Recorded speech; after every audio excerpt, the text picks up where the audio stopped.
Hello everybody, welcome to our online class expectations.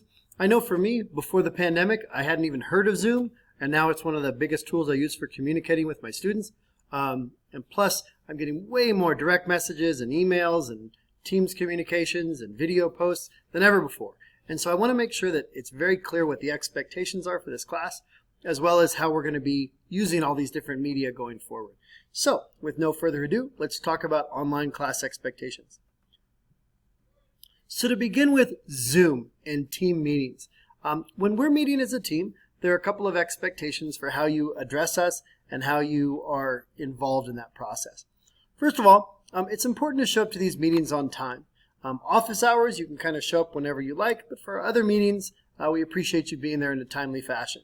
Tardies are tardies, and being late is being late. And the first thing to be successful is to show up on time. Default expectation is that you have your video on. I know a lot of students have started the norm of turning their videos off as soon as they get into meetings. And the expectation is that we get to see you. You know, we see you as bank robbers when we do have you in class. Some of you are full-time distance learning, and it's nice to actually have you with your mask off so we know what you actually look like. It makes the meeting feel a lot more wholesome as well. So as soon as you get into meetings, turn your video on and mute yourselves. If you have to turn your video off for some reason because you need to take care of something, it's understandable, but default, it should be on and muted. Try to find somewhere with minimal background noise. Even though you're muting your video in the first place, it's nice to make sure we limit the number of distractions. Keep appropriate clothing. Think school appropriate when you're joining our meetings.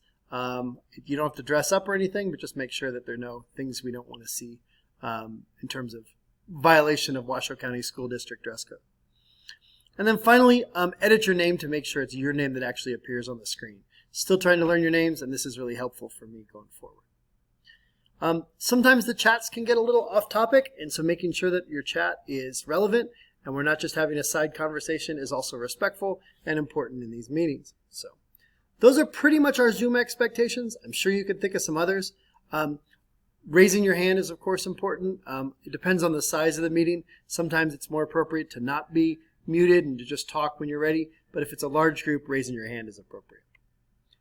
Okay, so when do we actually use this technology? For the most part, our Zoom meetings are going to be reflected on our calendar. We'll take a look at this real quick. Our calendar is linked from readwrestling.com/classes, and depending on the course you're in, if you're in astronomy, there's the astronomy calendar here, and biology, there's a calendar here. I'll click on the astronomy one for right now. And you'll see in the astronomy calendar, there's a list of all of our Zoom meetings, whether it's our mandatory check-ins for those of you that are distance learners on Mondays, or our office hours, or our unique astronomy lab on Wednesday nights. These are all listed here, and there's the meeting information that you need from Zoom. Same thing is present in the biology calendar. Click on that. It'll pull up our office hours and mandatory distance learning meetings. So if you want to get to the meetings, this will tell you how to do it and meet those expectations when you're there. Okay, moving on. Emails. Certainly, this email posted here is not what we're looking for. It's important that our emails are appropriate and are treated much like letters. Your emails should be for long-term topics like change my grade, how do I fix my grade? It's a C. There are several assignments. What do I need to do to bring it up? Or I've had problems with attendance. Maybe we can fix that. Emails tend to be longer conversations and more formal than direct messages. When you email, make sure you put your name and period in whatever conversation we're having. It really helps to have your first and last name, and your period is beyond helpful as well when looking up your grade and helping out there. So make sure those are in your emails. Use complete sentences, capital letters, etc. Treat it like it's a letter that you might be writing or an English essay. And finally, try to be respectful. I know you might be frustrated with me. I'm generally frustrated with me, so I can understand that, but please use a respectful tone. Emailing me is pretty simple. It's mclapp@washoeschools.net. I think for most of you, this won't be the preferred method of communication, but it is available to you. Most of you, through most of our conversations, will actually be direct messages using Remind. And so in Remind messages and direct messages in general, think of these as more conversational, quick answers where you're hoping to get a response from me quickly. Generally, you want to limit your abbreviations, but I understand sometimes they have text limits, and so you have to do this. Again, try to be respectful with your tone. Also, I understand that sometimes you'll send me a reminder and I don't get back to you right away. That's understandable. I'm trying to have a life on the side. At the same time, if you don't hear from me in a couple hours, it's appropriate to send a backup, hey, did you get my message kind of response. If you're sending me a whole lot of responses, that's a little excessive, and maybe you need to be a little more respectful of my time and space. Second, and this is important, if you really want my help, it's best to not ask Sunday night at midnight. I know assignments are due Sunday night, but if you're asking for my help on a Wednesday afternoon, chances are you'll get it in a reasonable time frame, not all crammed together Sunday night. There's always a possibility I'm available Sunday evening, but don't count on it when you're doing your projects. Plan on getting that stuff done earlier, taking advantage of office hours, and DMing me earlier in the week. If you don't know how to sign up for Remind and direct message me, these are all of it. There's a whole video on this available in the tutorials. So if you go to the same link here, and instead of clicking on the calendars, if you click on the tutorials, again, they're the same for astronomy and biology, but if you click on them, one of them is signing up for Remind, and you can watch that whole video.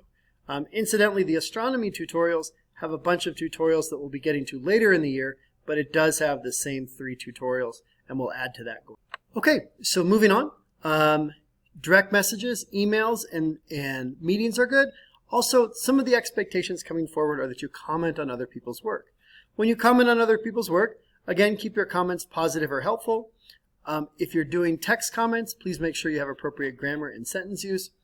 In video comments, which is how you'll be commenting in Flipgrid going forward, again, some of the same things we talk about in meetings. Avoid distracting spaces, make sure your audio's up, and again, be respectful.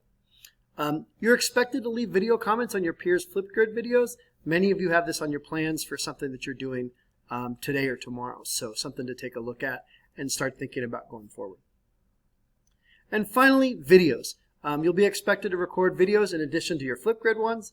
When you're doing videos, again, trying to choose an appropriate background that doesn't have distracting an environment.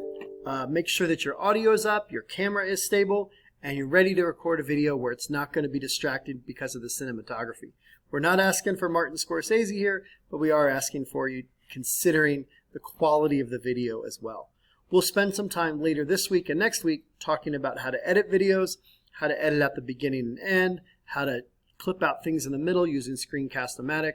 That'll be part of our curriculum in the next week. But those are some expectations going forward. Again, in addition to your Flipgrid, you're going to be recording videos of your PowerPoint next week, so this is going to be pretty relevant to you. If you take a look at the orientation engagement expectations, you'll notice that these start to come up as we go forward. When you make your PowerPoint, you're actually going to record a video of your PowerPoint presentation using Screencast-O-Matic. This, of course, is an example of a video doing Screencast-O-Matic. Later on, you'll also do your stop motion or your time lapse, depending on your course. So those will be part of what we're doing as well. Thanks again for listening to our discussion on course expectations when speaking digitally. Hope this was helpful, and let me know if you have any questions.